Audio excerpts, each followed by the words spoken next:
Hello दोस्तों, मैं आपका दोस्त नवीन और आप सुन रहे हैं हॉरर कहानी मेरी जुबानी। दोस्तों, अब एक नया श्रृंखला रोजाना के लिए शुरू किया है। श्रृंखला ये है कि कहानी को सुनने के बाद आपको कहानी अच्छी लगे तो आप कमेंट करके ये बताना कि आप किस जगह से कहानी सुन रहे हो और आपका नाम क्या है। इसके बाद अगली वीडियो में मैं आपका नाम जरूर लूंगा। कमेंट करना ना भूलें और यूट्यूब चैनल को भी सब्सक्राइब करें और पूरा वीडियो देखें और वीडियो को लाइक करें। ये छोटा सा सहयोग मेरे लिए बहुत महत्वपूर्ण है। चलिए शुरू करते हैं आज की हमारी कहानी। आज की कहानी है एक ऐसे ट्रक ड्राइवर अखिलेश की जो एक भयानक रात के सफर पर निकलता है। रास्ते में उसका सामना भूतों, खौफनाक आकृतियों और एक खतरनाक सांप से होता है। क्या अखिलेश जिंदा बच पाएगा? देखिए इस वीडियो में। चलिए बिना किसी देरी के शुरू करते हैं।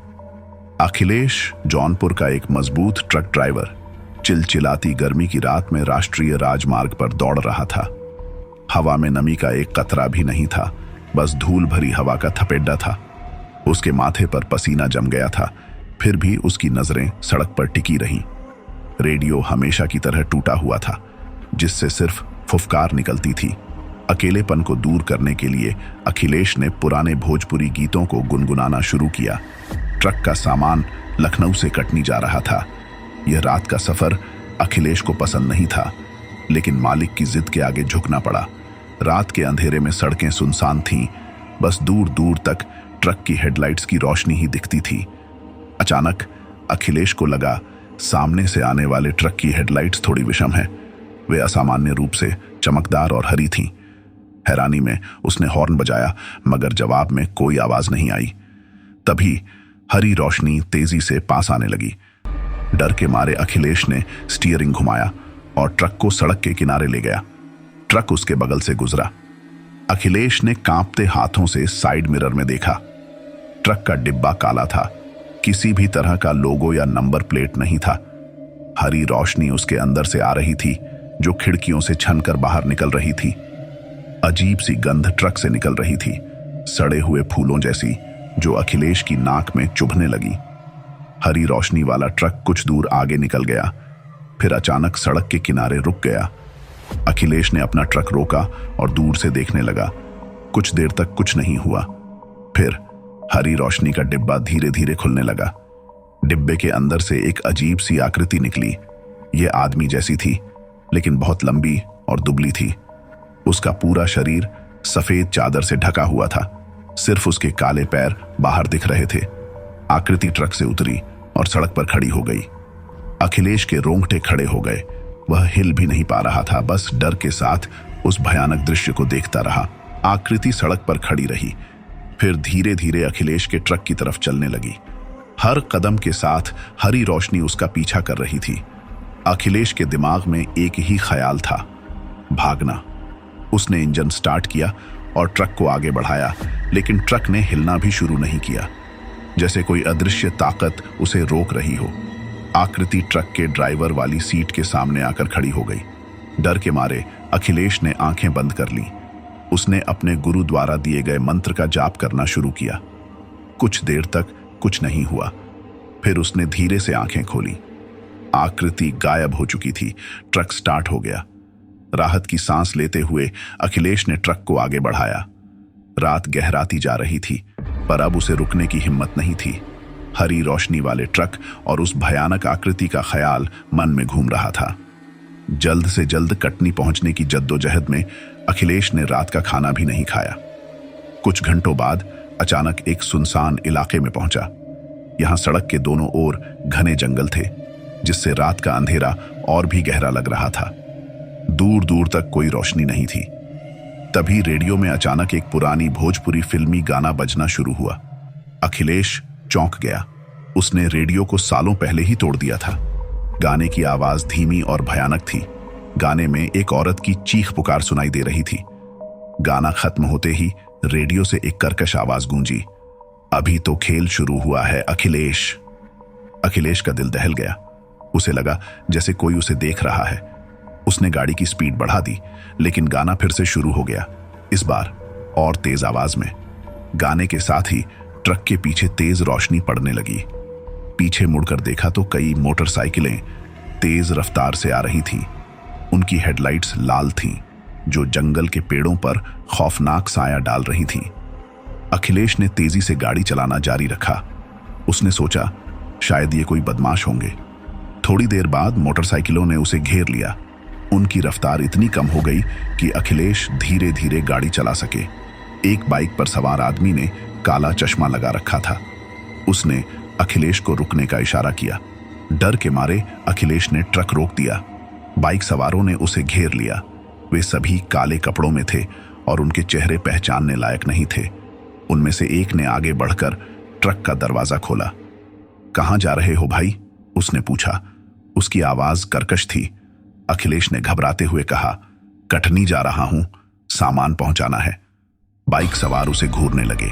फिर काला चश्मा पहने आदमी ने कहा, इस रास्ते से कटनी नहीं जाती, ये रास्ता बंद है। अखिलेश को समझ नहीं आया क्या करे। उसने सोचा शायद ये लोग रास्ता भटके हुए हैं। उसने कहा, लेकिन मुझे तो यही रास्ता बताया गया था। बाइक सवारों में से एक जोर से हंसा। तुम्हें गलत रास्ता बताया गया है और यहां से वापस जाने का कोई रास्ता नहीं है। अखिलेश के रोंगटे खड़े हो गए। वह उन बदमाशों से कुछ कहने ही वाला था कि अचानक जंगल से तेज आवाजें आने लगी। पेड़ों की टहनियां टूट रही थीं और जंगली जानवरों के चीखने की आवाज सुनाई दे रही थी। बाइक सवार चौंक गए और आपस में कुछ बड़बड़ाने लगे। फिर वे अचानक गाड़ियां स्टार्ट करके वहां से भाग गए। अखिलेश कुछ समझ नहीं पाया। वह घबराकर ट्रक के अंदर बैठा रहा। कुछ देर बाद जंगल से अजीब सी आकृतियां निकलकर सड़क पर आ गईं।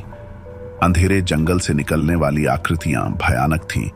वे लंबी और दुबली थीं। उनके शरीर काले कोहरे से बने हुए लगते थे। उनकी आंखें लाल चमक रही थीं और उनके मुंह से अजीब सी आवाजें निकल रही थीं। अखिलेश सहम के मारे ट्रक से बाहर नहीं निकल पा रहा था। उसने सोचा ये वही आकृतियां हैं जो हरे रोशनी वाले ट्रक से निकली थीं। वे उसे ढूंढ रही थीं। आकृतियां धीरे धीरे ट्रक की तरफ बढ़ने लगीं। उनकी हरकतें बेतुकी थीं, जैसे टूटी हुई कठपुतलियां हिल रही हों। ट्रक के शीशों पर उनके काले स्पर्श से निशान बनने लगे। अखिलेश ने हिम्मत जुटाकर ट्रक का हॉर्न बजाया। तेज आवाज से आकृतियां कुछ देर के लिए रुक गईं। फिर वे और जोर से चिल्लाने लगीं, मानो हॉर्न की आवाज उन्हें तकलीफ दे रही हो। तभी ट्रक के पीछे से फिर तेज रोशनी दिखाई दी। कई गाड़ियां तेज रफ्तार से आ रही थीं। उनकी हेडलाइट्स इतनी तेज थीं कि जंगल का अंधेरा भी कुछ देर के लिए छंट गया। अखिलेश को लगा शायद ये पुलिस की गाड़ियां हैं। उसे एक उम्मीद की किरण दिखाई दी। उसने सोचा शायद ये गाड़ियां उसे इन भयानक आकृतियों से बचा लेंगी। लेकिन गाड़ियां पास आने पर अखिलेश का दिल दहल गया। वे गाड़ियां पुरानी थीं। उनके बॉडी पर जंग लग चुका था। गाड़ियों की खिड़कियों से भी लाल रोशनी निकल रही थी, ठीक उसी तरह की रोशनी जैसी बाइक सवारों की हेडलाइट्स में थी। गाड़ियां ट्रक के चारों ओर घेर कर रुक गईं। उन गाड़ियों से भी वही काले कपड़ों वाले लोग निकले। उनके चेहरे अब भी नहीं दिख रहे थे, बस लाल आंखें ही चमक रही थीं।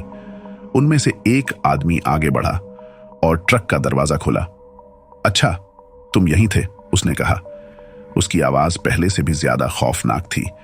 अखिलेश के मुंह से एक शब्द भी नहीं निकल पा रहा था। डर के मारे उसका पूरा शरीर कांप रहा था। हम तुम्हें एक जगह ले चलेंगे, काले कपड़ों वाला आदमी बोला। वहां तुम एक खेल में हिस्सा लोगे।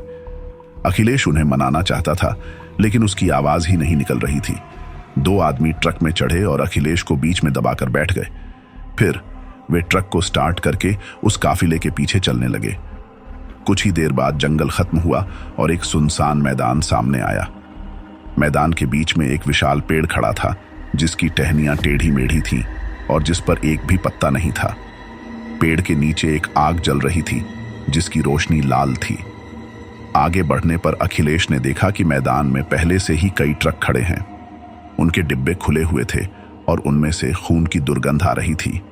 काफिला मैदान के बीच में रुक गया। काले कपड़ों वाले आदमी अखिलेश को खींचकर ट्रक से बाहर निकाले। मैदान में पहले से मौजूद लोग उसे घूरने लगे। अखिलेश ने देखा कि वे लोग भी काले कपड़ों में हैं और उनके चेहरों पर सिर्फ लाल आंखें ही दिखाई दे रही हैं। तभी एक लंबा चौड़ा आदमी आग के पास से निकला। मैदान में उभरे लंबे चौड़े आदमी को देखते ही वहां सन्नाटा छा गया। वह आदमी बाकी लोगों से काफी अलग दिखता था। उसके सिर पर भारी पगड़ी बंधी थी और उसकी लंबी दाढ़ी जमीन तक छू रही थी। उसकी आंखें भी लाल थीं, लेकिन बाकी लोगों से ज्यादा चमकदार थीं। तो ये नया खिलाड़ी है, सरदार ने गहरी आवाज में कहा। उसकी आवाज में एक खास तरह का खौफ था। अखिलेश को थोड़ी राहत मिली। शायद ये सरदार उसे बचा सकता है। वह सरदार के सामने घुटनों के बल गिर गया और मदद की गुहार लगाई। सरदार ने अखिलेश की बात सुनी और फिर हंसने लगा। उसकी हंसी खौफनाक थी, जंगल के किसी जंगली जानवर की तरह। इन बेचारे लोगों को भी यही लगता था, सरदार ने कहा, इशारा मैदान में मौजूद लोगों की तरफ करते हुए। लेकिन यहां से कोई बचकर नहीं जाता। अखिलेश को समझ नहीं आया क्या करे। उसने सोचा भागने की कोशिश करे, लेकिन उसे पता था यह मैदान से निकल पाना असंभव है। चिंता मत कर, सरदार ने कहा, अखिलेश के कंधे पर हाथ रखते हुए। आज रात तुम हमारा मेहमान हो, कल तुम्हारी परीक्षा होगी। सरदार ने एक आदमी को इशारा किया। वह आदमी अखिलेश को खाने पीने का सामान ले आया। अखिलेश को भूख बहुत लगी थी, लेकिन वह एक निवाला भी नहीं खा पाया। उसके सामने खून से सने हुए ट्रक और जमीन पर खींचे गए निशान थे। रात भर अखिलेश सो नहीं पाया। वह डर और बेचैनी से तड़पता रहा। मैदान में आग की लाल रोशनी लगातार जलती रही और दूर से जंगल में अजीब सी आवाजें आती रहीं। सुबह होते ही सरदार वापस आया। उसके हाथ में एक काली थैली थी। तुम्हारी परीक्षा शुरू होती है, सरदार ने कहा, थैली खोलते हुए। इस थैली में 3 पत्थर हैं, एक सफेद, एक काला और एक लाल। सफेद पत्थर निकालने का मतलब है तुम आजाद हो जाओगे। काला पत्थर निकालने का मतलब है तुम्हें हमारी तरह बनना होगा। और लाल पत्थर? सरदार ने एक खौफनाक मुस्कान दी। लाल पत्थर निकालने का मतलब है तुम हमारी बलि हो जाओगे। अखिलेश का पूरा शरीर ठंड से पसीने से तर हो गया। वह जानता था उसके पास सिर्फ एक मौका है। उसने आंखें बंद करके थैली में हाथ डाला और एक पत्थर निकाला। उसने पत्थर को खोलकर देखा। यह काला था। अखिलेश की सांसें थम गईं। उसका दिल जोर जोर से धड़कने लगा। आजादी तो दूर रही, उसे अब खुद को बचाने का कोई रास्ता नहीं दिख रहा था। सरदार की मुस्कान और चौड़ी हो गई। मैं जानता था, उसने धीरे से कहा। अखिलेश चारों ओर देखने लगा। मैदान में मौजूद लोग उस पर नजरें गड़ाए हुए थे। उनके चेहरों पर ना खुशी थी, ना ही दुख। उनकी लाल आंखों में सिर्फ एक खालीपन था, जैसे उनकी आत्माएं कहीं खो चुकी हों। तुम जानते हो ये लोग कौन हैं? सरदार ने पूछा। अखिलेश सिर हिलाते हुए ना में जवाब दिया। ये कभी ट्रक ड्राइवर हुआ करते थे, सरदार ने कहा, ठीक तुम्हारे जैसे। इसी रास्ते से गुजरते हुए वे भी इस खेल में फंस गए और हार गए। अखिलेश को खून के ठंडे पसीने आने लगे। उसे समझ नहीं आया ये सब हुआ कैसे। ये काले कपड़ों वाले लोग कौन हैं और ये सरदार क्या चाहता है? तुम भी अब उन्हीं में से एक हो, सरदार ने कहा, अखिलेश की तरफ एक काले कपड़े का कोट फेंकते हुए। हमारा भाई। अखिलेश कोट पकड़ने में हिचकिचाया, लेकिन सरदार की नजरों में मौजूद खौफ ने उसे मजबूर कर दिया। उसने धीरे से कोट पहना लिया। तभी पेड़ के नीचे से अजीब सी आवाज गूंजी। आवाज इतनी भयानक थी कि जमीन तक हिलने लगी। पेड़ की टहनियां हवा में तड़कने लगीं। वह बुला रहा है, सरदार ने कहा, आवाज में डर का लेशियर लिए हुए। हमें जाना होगा। सरदार और बाकी लोग पेड़ के नीचे चले गए। अखिलेश उनके पीछे जाने में हिचकिचा रहा था, लेकिन उसके पास कोई दूसरा रास्ता नहीं था। पेड़ के नीचे पहुंचने पर उसने देखा कि आग की लपटें इतनी ऊंची उठ रही हैं कि लगभग पेड़ को छू रही थीं। आग के बीच में एक अंधेरे कोने में उसे एक आकृति दिखाई दी। वह आकृति एक विशाल सांप की तरह थी, लेकिन उसकी आंखें लाल चमक रही थीं। ये वही है जिसकी हम सेवा करते हैं, सरदार ने कहा, आंखों में भक्ति का भाव लिए हुआ।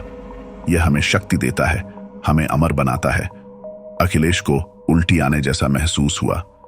ये लोग एक सांप की पूजा करते थे और ये अमृता असल में एक भयानक अभिशाप थी। उससे पहले कि अखिलेश कुछ सोच पाता, सरदार ने उसे आगे बढ़ाया। वे सब एक लाइन में खड़े हो गए और लाल आंखों वाले विशाल सांप को नमन करने लगे। अखिलेश के दिमाग में एक ही सवाल घूम रहा था, क्या वह वाकई हमेशा के लिए इस भयानक जगह में फंसा हुआ है? क्या कोई रास्ता है जिससे वह इस अंधेरे से निकलकर वापस अपनी जिंदगी में जा सकता है? कुछ दिन बीत गए। अखिलेश को अब इस भयानक जगह की आदत पड़ने लगी थी। लेकिन मन में एक खौफ और बेचैनी का साया लगातार बना रहता था। वह हर रात आग के पास खड़े विशाल सांप की पूजा करता था। उसके डर से उसके हाथ कांपते थे और मन में घृणा का भाव उमड़ता था। एक रात अखिलेश को खाने के बाद अजीब सा एहसास हुआ। उसका शरीर हल्का महसूस हो रहा था, मानो कोई बोझ दूर हो गया हो। उसने ध्यान से देखा तो पाया कि उसके काले कपड़ों से एक हल्की सफेद रोशनी निकल रही है। पहले तो उसे समझ नहीं आया, लेकिन फिर उसे याद आया कि पुराने जमाने में बड़े बूढ़े लोग कहते थे कि अच्छे कर्मों का फल सफेद रंग में और बुरे कर्मों का फल काले रंग में दिखाई देता है। हो सकता है कि इतने दिनों तक सांप की पूजा करने के बाद भी उसके भीतर कहीं कोई अच्छा कर्म का बीज बाकी था, जो अब सफेद रोशनी के रूप में प्रकट हो रहा है। इस खुलासे ने अखिलेश में एक नई उम्मीद जगाई। शायद अभी भी उसके पास बचने का मौका है। अगले दिन उसने सरदार को अकेले में बात करने के लिए कहा। सरदार चौंका, लेकिन उसने अखिलेश को सुना। मुझे लगता है मैंने गलत रास्ता चुन लिया है, अखिलेश ने कहा। मैं वापस जाना चाहता हूं, अपनी जिंदगी जीना चाहता हूं। सरदार हंस पड़ा। इस रास्ते से वापसी नहीं होती, उसने कहा। तुम अब हम में से एक हो। नहीं, अखिलेश ने दृढ़ता के साथ कहा। मेरे पास अब एक और रास्ता है। अखिलेश ने सरदार को अपनी कमीज से निकलती हुई सफेद रोशनी दिखाई। सरदार चौंक कर पीछे हट गया। तुम्हारे भीतर अभी भी अच्छाई बची है, अखिलेश ने कहा। इसलिए मैं तुम लोगों को रोकने की कोशिश करूंगा, इस अंधेरे से बाहर निकालने की कोशिश करूंगा। सरदार कुछ देर अवाक खड़ा रहा, फिर जोर से हंसा। तुम अकेले हम सबको कैसे रोक सकोगे? मैं अकेला नहीं हूं, अखिलेश ने कहा। हर उस ट्रक ड्राइवर की आत्मा मेरे साथ है जिसे तुमने फंसाया है, और उनके अंदर भी कहीं ना कहीं अच्छाई का एक चिंगारी बाकी है। अखिलेश की बातों से सरदार हिल गया लग रहा था। पहली बार उसके चेहरे पर डर का भाव दिखाई दिया। अखिलेश की बातों ने मैदान में खलबली मचा दी। बाकी ट्रक ड्राइवर अचानक हरकत में आए। उनके काले कपड़ों से भी अब हल्की सफेद रोशनी निकल रही थी, जो उनके चेहरों पर पड़े लाल आंखों के प्रभाव को कमजोर कर रही थी। उनकी नजरों में अब खालीपन की जगह सवाल और जिज्ञासा दिखाई देने लगी। क्या वे वाकई हमेशा के लिए इस भयानक जगह में फंसे हुए हैं? क्या उनके पास भी वापस लौटने का कोई रास्ता है? सरदार ने स्थिति को नियंत्रित करने की कोशिश की। उसने जोर से आवाज लगाई, यह झूठ बोल रहा है। तुम हमेशा से हमारे साथ हो, यही तुम्हारी नियति है। लेकिन अब उसकी बातों का असर कम हो रहा था। कई ट्रक ड्राइवर अखिलेश के पास आने लगे। उनकी आंखों में भ्रम था, लेकिन गुस्सा भी था। यह सब क्या है? एक बूढ़े ट्रक ड्राइवर ने अखिलेश से पूछा। हमें ये काले कपड़े क्यों पहनाए गए? हमें हर रात उस सांप की पूजा क्यों करनी पड़ती है? अखिलेश ने उन्हें बताया कि कैसे वे सरदार के खेल में फंस गए और कैसे सांप उन्हें अमरता का झांसा देकर गुलाम बना लेता है। उसने उन्हें समझाया कि यह अमरता असल में एक अभिशाप है और असली सुख शांति से भरी जिंदगी जीने में है। बूढ़े ट्रक ड्राइवर ने अपना सिर हिलाया। मैंने सालों से अपनी फैमिली नहीं देखी, उन्हें क्या लगता होगा? शायद मैं मर चुका हूं। अखिलेश ने उसे दिलासा दिया। अभी भी लौटने का मौका है। हम सब मिलकर उस सांप को हरा सकते हैं और इस जगह से छुटकारा पा सकते हैं। इस बीच सरदार ने गुस्से में आग के पास खड़े विशाल सांप को पुकारा। इन विद्रोहियों को सबक सिखाओ। जमीन फिर से कांपने लगी। आग की लपटें और ऊंची उठने लगी। विशाल सांप फुफकारता हुआ आग से बाहर निकलने लगा। उसका शरीर इतना बड़ा था कि पेड़ की टहनियां उसके स्पर्श से टूट रही थीं। अखिलेश जानता था कि वे अकेले सांप से नहीं लड़ सकते। उन्हें उसकी शक्ति को कमजोर करना होगा। उसने बाकी ट्रक ड्राइवरों को इशारा किया। हमारे अंदर की सफेद रोशनी को और ज्यादा तेज करना है, उसने कहा। इससे सांप की शक्ति कमजोर हो जाएगी। ट्रक ड्राइवरों ने अखिलेश की बात मानी। उन्होंने सब मिलकर अपने अंदर की सफेद रोशनी को और ज्यादा तेज किया। मैदान चमक उठा, मानो वहां हजारों सितारे जमीन पर उतर आए हों। विशाल सांप की फुफकार कमजोर पड़ने लगी। उसकी आंखों की लाल रोशनी धीमी हो गई। वह आग के पास वापस जाने लगा, जैसे रोशनी से उसे तकलीफ हो रही हो। सरदार गुस्से से तमतमा उठा। उसने ट्रक ड्राइवरों को धमकाया, गाली दी, लेकिन वे डरे नहीं। उनकी आंखों में अब दृढ़ता का भाव था। अखिलेश ने आगे बढ़कर सांप को ललकारा। तुम हमें धोखा दिया, हमें गुलाम बनाया, अब तेरा अंत निकट है। सांप ने फुफकारते हुए अखिलेश की तरफ लपका, लेकिन अखिलेश ने झुककर उसका वार टाल दिया। बाकी ट्रक ड्राइवर भी अब सांप पर हमला करने लगे। वे घूंसे और लात मार रहे थे। भले ही ट्रक ड्राइवरों के हमले सांप को सीधे नुकसान नहीं पहुंचा पा रहे थे, लेकिन उनकी निरंतरता और बढ़ती सफेद रोशनी सांप की शक्ति को लगातार क्षीण कर रही थी।